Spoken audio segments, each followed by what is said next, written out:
Mr. Deputy Chairman, sir, I must admit that I am not very happy regarding this particular bill. The Honorable Minister has told the House that whenever the President took the authority under Article 356 of the Constitution and whenever there was President's proclamation, every time such a bill was brought forward before Parliament and Parliament approved that bill. It is true, but at the same time, it is also true that this kind of routine, which is now being followed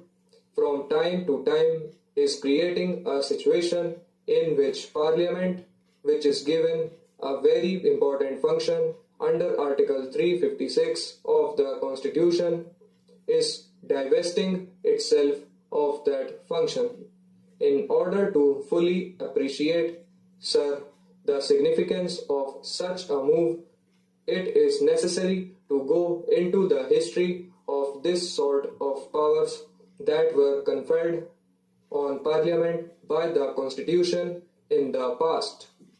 Sir, under the Government of India Act 1935, under Section 93, some such situation was contemplated and certain provisions were made in case such a situation arose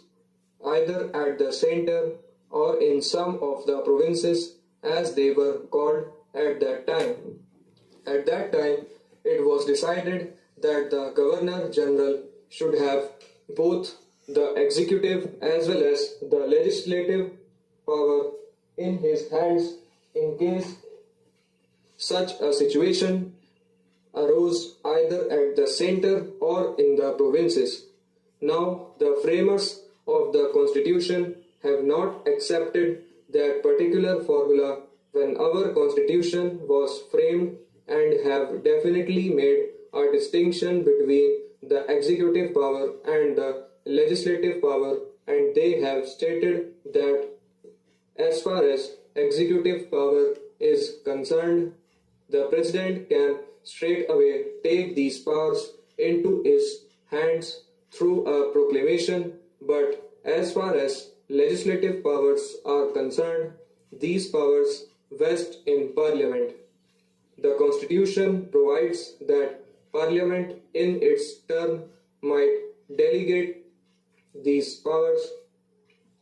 to the President or to some authority to be named by him. But obviously, when this distinction between the executive and the legislative power was made in the Constitution, it is reasonable to suppose that only under exceptional circumstances the Parliament was to delegate that power to the President again or to any authority to be named by him. If it was the intention of the framers of the Constitution that the legislative as well as the executive power should vest in the President himself, then the scheme which was envisaged in Section 93 of the Government of India